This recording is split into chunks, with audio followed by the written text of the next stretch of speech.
안녕하십니까. 신의균의 국방TV 데일리 디펜스입니다. 자, 북한이 미사일을 쏘면서 우리는 정말 너무나 불행한 사실을 알게 됐습니다. 트럼프 대통령이 한국을 동맹으로 인정 안 합니다. 북한의 미사일 발사로 이런 사실을 확인했습니다. 한미동맹 이제 끝난 겁니다. 미국 대통령이 우리를 동맹으로 인정하지 않으니까요. 관련 사실 한번 보시겠습니다. 자, 미국이 북한의 미사일을 가리켜서 미국과 동맹국의 위협이 안 된다라고 평가를 했습니다. 7월 31일 미국 CNN이 보도를 이렇게 했습니다. 미 행정부는 31일 새벽에 북한의 단거리 발사체 발사와 관련해서 북한의 단거리 탄도미사일 발사 사실을 인지하고 있으며 계속해서 상황을 지켜볼 것이라는 입장을 표명했다. 미사일은 31일 오전 5시부터 5시 27분에 걸쳐 발사됐으며 고도 30km, 거리 250km가량을 비행해서 동해상에 탄착한 것으로 확인했다. 미 행정부 고위 관계자는 북한의 미사일 발사 사실을 확인하면서 이 미사일은 미국이나 동맹국에 위협이 되지 않았으며 바다에 떨어졌다고 덧붙였다. 라고 이야기를 했어요. 미국이나 미국의 동맹국에 위협이 되지 않는다는 겁니다. 여러분, 그 북한의 미사일에 대해서 우리도 위협을 느낍니까? 안 위협입니까? 저도 위협을 느낍니다. 여러분도 위협을 느끼시겠죠? 그러면 우리는 미국의 동맹입니까? 아닙니까? 바로 우리는 한미 상호 방호 조약으로 엮인 한미 동맹, 바로 동맹국입니다. 그런데 우리는 위협이라고 느끼는데 미국은 동맹국에 위협이 되지 않는다라고 얘기했습니다. 우리는 동맹이 아닌 것입니다. 자, 대한민국에 이렇게 재앙인데 미국에는 관심 바뀝니다. 자, 이 김정은이가 이거 한번 막아보라우 하고 미사일을 쏩니다. 막아보라 이거죠. 자, 비행거리 250km, 비행고도 30km입니다. 북한에서 쏘니까 250km를 날아가니까 바로 청주 비행장이 사정권에 들어옵니다. 청주 비행장은 바로 이 F-35가 작전을 하게 될 기지죠.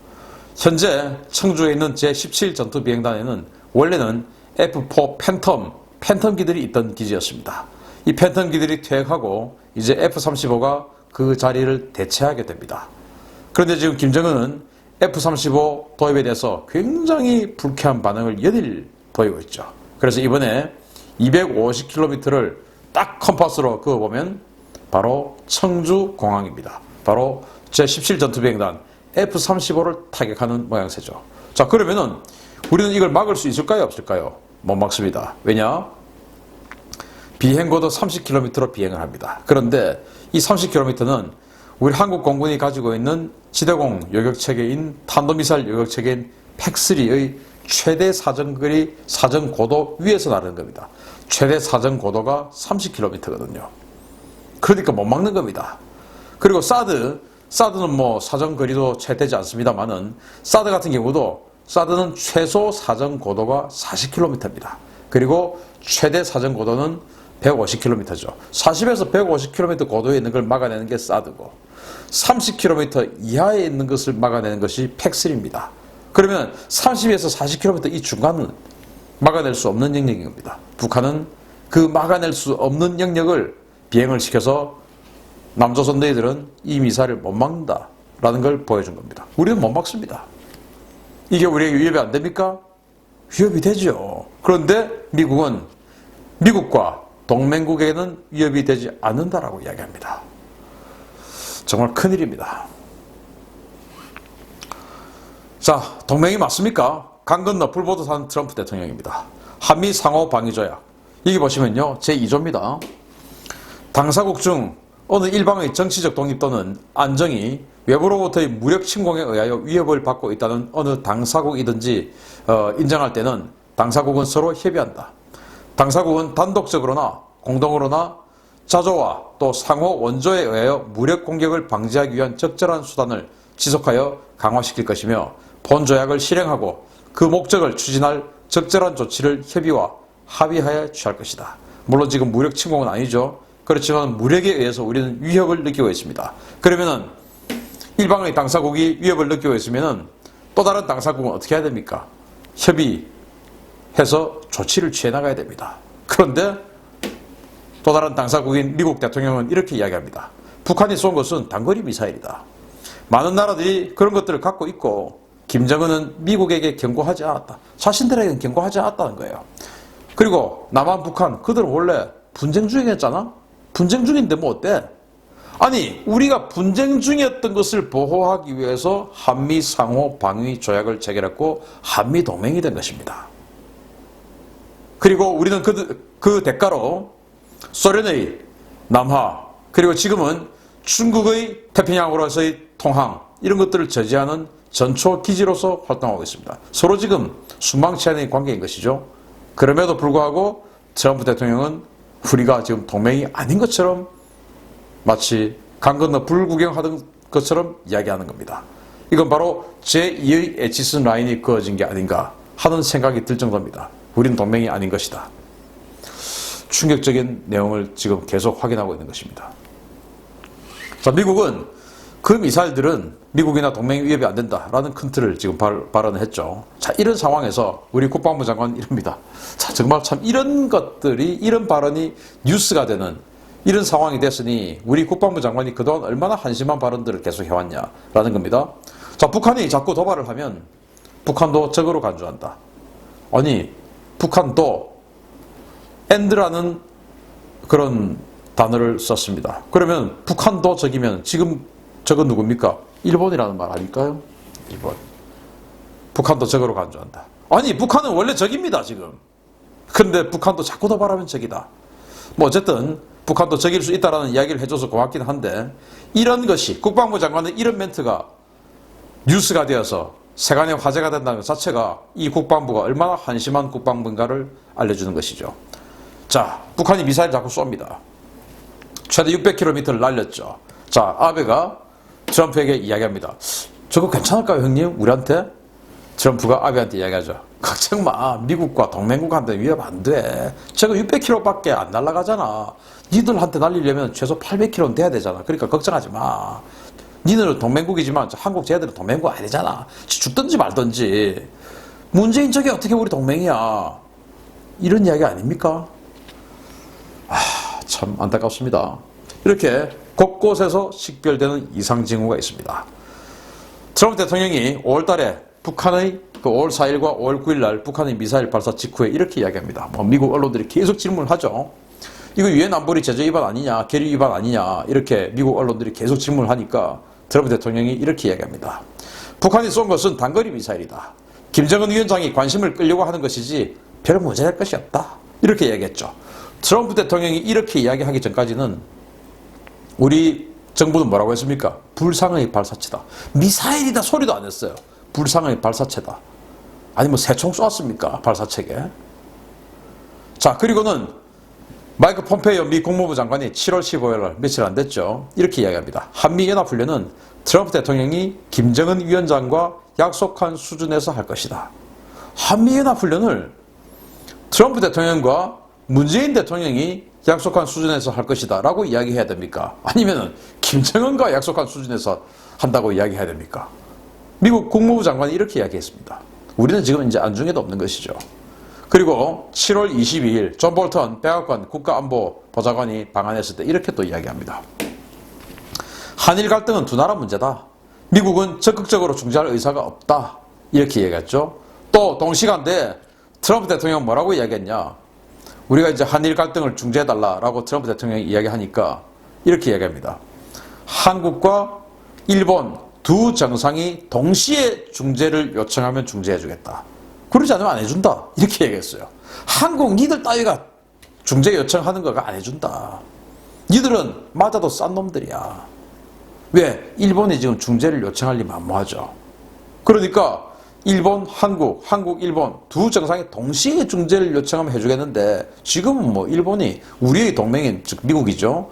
미국의 동맹인 일본이 지금 압도적으로 지금 두들기 패고 있는 상황인데 내가 그거 뭐하러 말려줘?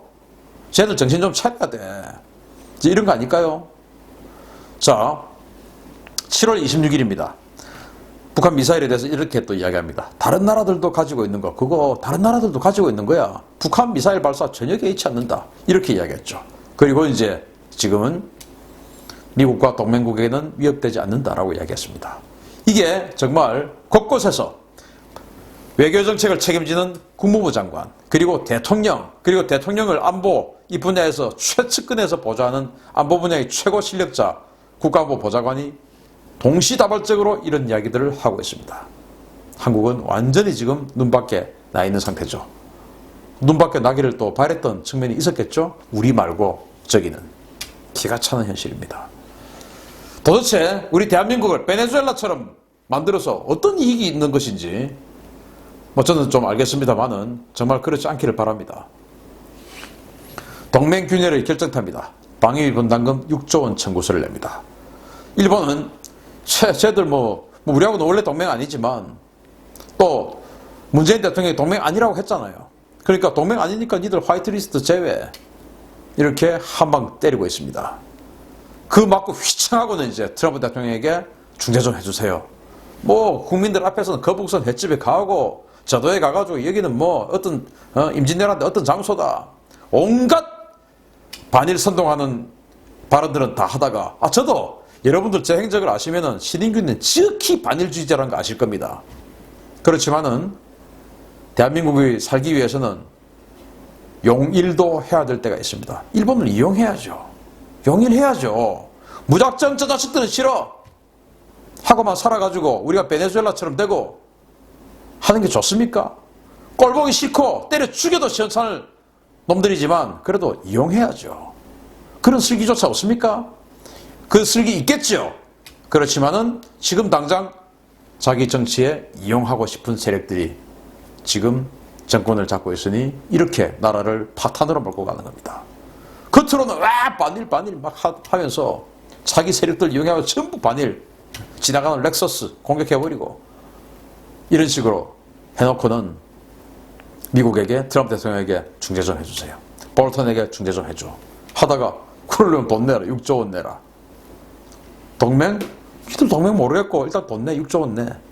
그러면서 망치로 동맹을 깨는 작업을 계속하고 있는 이 정부입니다.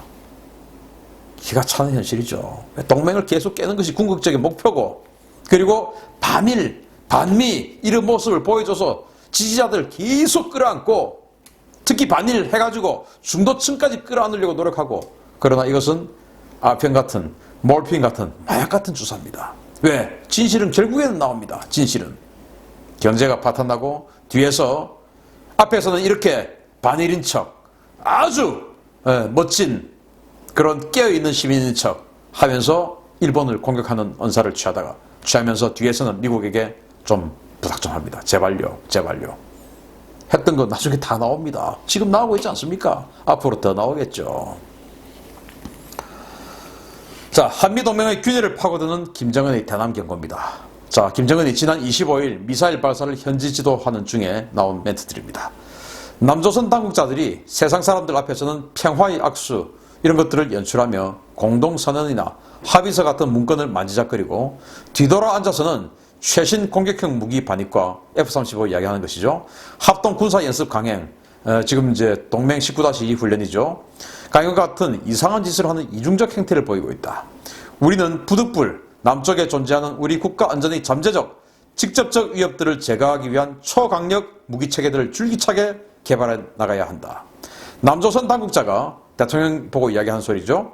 사태 발전 전망의 위험성을 제때 깨닫고 최신 무기 반입이나 군사연습과 같은 자멸적 행위를 중단하고 하루빨리 지난해 4월과 9월과 같은 바른 자세를 되찾기 바란다는 권한을 남쪽을 향해 오늘의 위력 시위 사격 소식과 함께 알린다. 이렇게 이야기했습니다. 자, 미사일 발사 니들 그 F-35 보고 지금 때리는 거야. 자, 죽기 전에 빨리 내 말 들어. F-35 그만 가져오고 반품하고 들어왔던 것도 그리고 한미연합 군사 연습 그만해. 왜? F-35 너무 무섭습니다. 왜?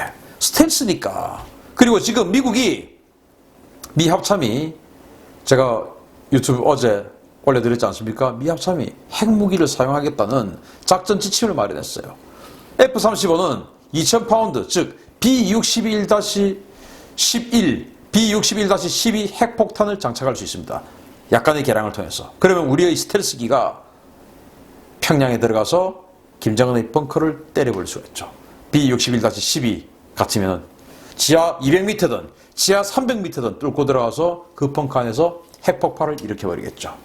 10킬로톤, 15킬로톤의 핵폭발을 일으켜버리겠죠. 방사능 낙진 위로는 크게 안 오르고 그냥 지하 세계, 지하 200에서 300m 그 세계 김정은이 있는 벙커 모조리 그냥 방사능 화염 속에 불태워버리겠죠.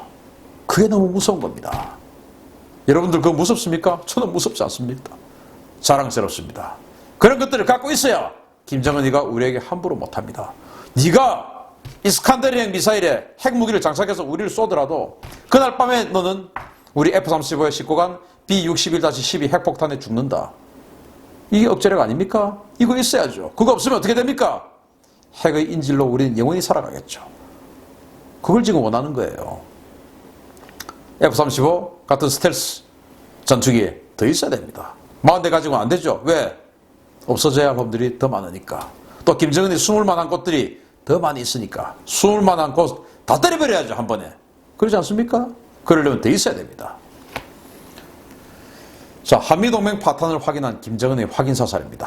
자, 제인이랑 트럼프랑 안 친해서 이번에도 그냥 넘어갈 거야. 그러니까 쏴. 계속 연습해가지고 완전히 확실하게 안정화시켜. 걱정하지 마, 지금. 문재인이 안 친해서 문재인의 위험 따위, 대한민국의 위험 따위 트럼프는 신경 안 써. 왜? 저 정부는, 문재인 정부는 우리하고 친한 거 지금 미국이 알거든. 그러니까 지금 이 시기에 마음대로 쏴. 일본하고, 미국의 동맹인 일본하고 미국에게 직접적인 위험만 가지 않으면 내가 대화해줄 듯 말 듯 밀고 당기고 하는 그 시기에 이 이스칸데르형 미사일 완전히 성공시켜버려.